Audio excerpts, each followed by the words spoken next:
بوتين محتفظ بعلاقات مميزة مع الدولة المصرية، ونتذكر الاتفاقيات التسليح المؤخرة التي وقعت بين مصر وروسيا.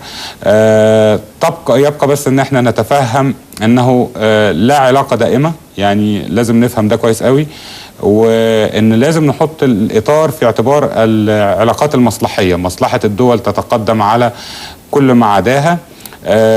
روسيا معنا اليوم، روسيا تدعمنا اليوم، مش علشان خاطر عيون المصريين ولا عشان خاطر أي نوع من أنواع العلاقات الخاصة، لكن روسيا لها مصلحة رئيسية في التواجد في هذه المنطقة. والرئيس بوتين وهو يمارس هذه السياسات هو يحمي الأمن القومي الروسي في المقام الأول.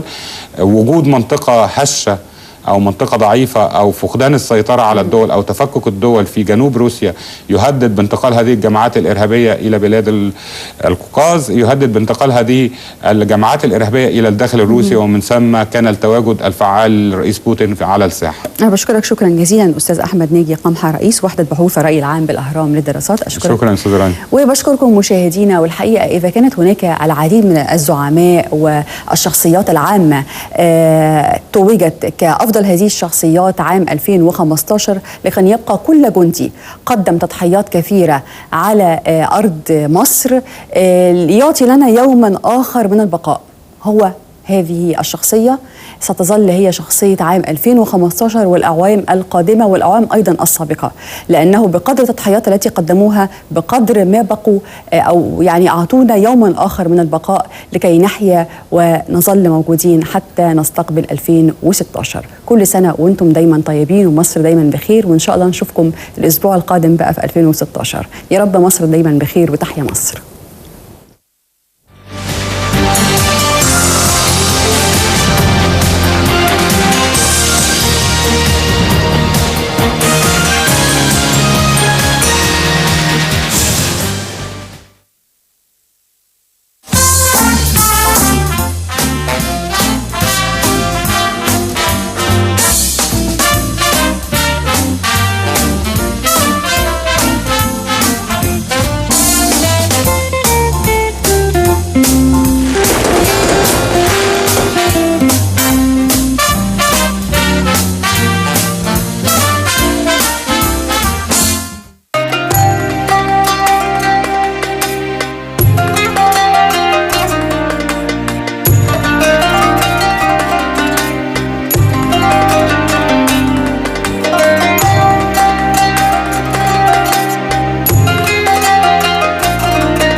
يزرع شجرات تطرح ثمرات، وثمرة في ثمرة ناخد خطوة جريئة لبكرة، تبقى الشجرة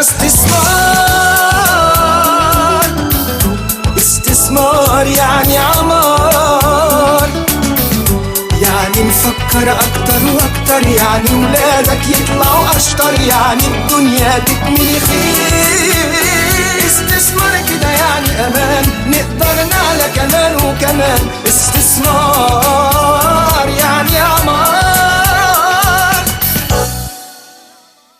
خضرة ومية وشمس عافية وقبة سما زرقاء مصفية ونسايم سلم وحرية ومعالم فن ومدنية ومداين على الشرف ومداين صحيا الفجرية على الشرف ندها وأذان ببلدنا مصر العربية صورة صورة صورة صورة منورها للناس.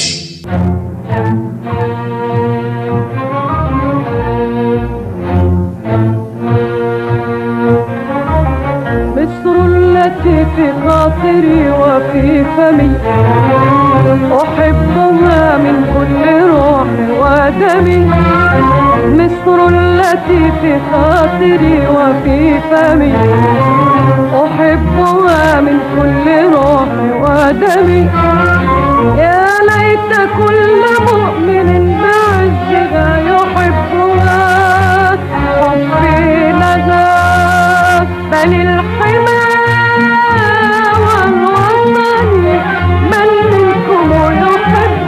مثلي أنا مثلي أنا نحبها من روحنا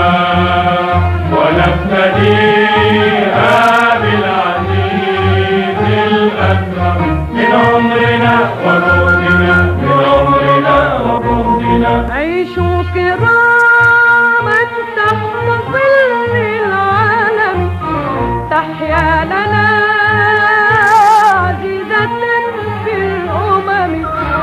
عيشوا كراما تحت ظل العالم تحيا لنا عزيزة في الأمم. بل الحمى والوطن من منكم يحبها مثلي أنا مثلي أنا. نحبها من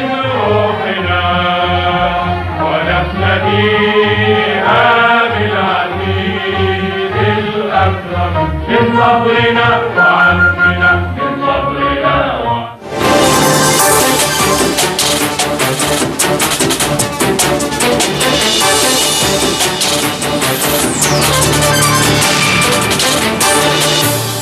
Madame, Monsieur, bonsoir. Le journal et nous commençons notre journal par les principaux titres.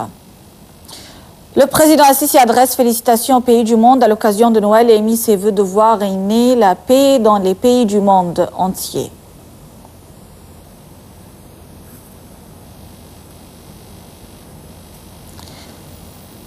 La Ligue arabe appelle la Turquie à retirer immédiatement ses forces de l'Irak, Sanaa, condition et condamner l'intervention iranienne aux affaires intérieures des pays arabes.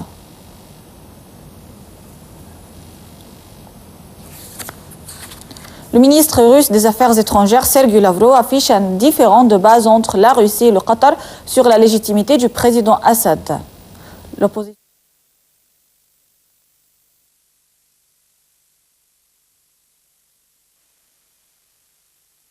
L'infiltration des terroristes à partir de la Turquie.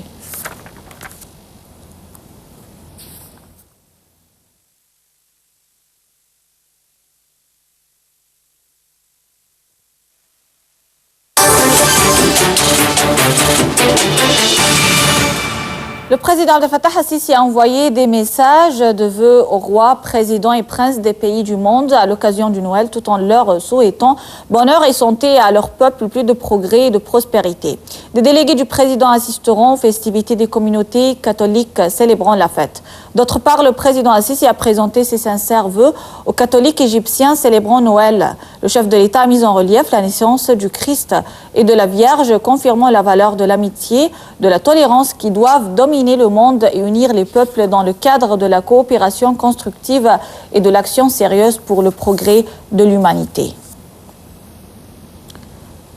Le pape François prononce la traditionnelle bénédiction Urbi et Orbi à l'occasion de la fête du Noël. Le pape François doit lancer aujourd'hui des appels à la réconciliation du Moyen-Orient à l'Afrique sur fond de tensions et de menaces terroristes, à l'issue d'une année marquée par une grande vague migratoire vers les pays développés.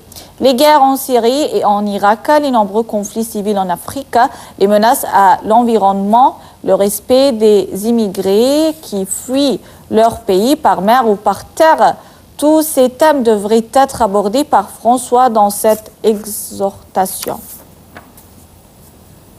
À Bethléem, où Jésus est né selon la tradition biblique, les pèlerins étrangers étaient aussi rares alors que les violences ont connu une recrudescence depuis près de 3 mois.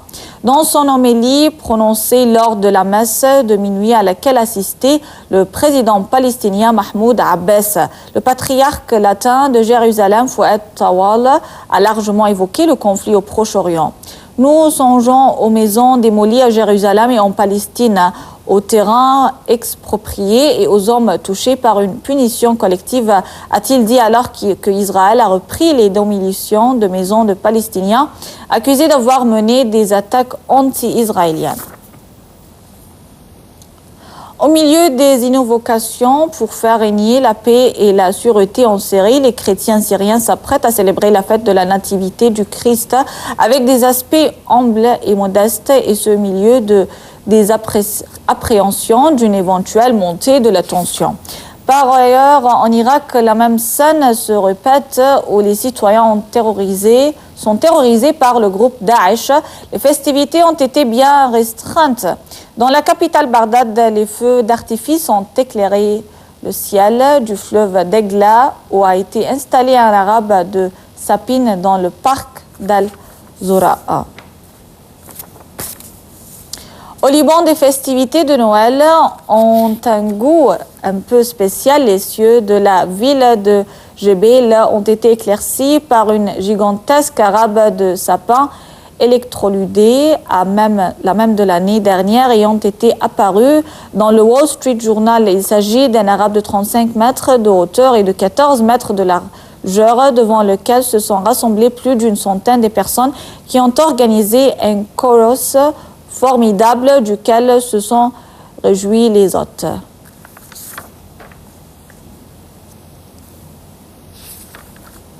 Le Premier ministre Sharif Ismail a déclaré qu'il n'existe pas une réduction pour le renforcement du budget et que le système des points se poursuive en ce qui concerne la distribution des produits alimentaires. D'autre part, le porte-parole au nom du Conseil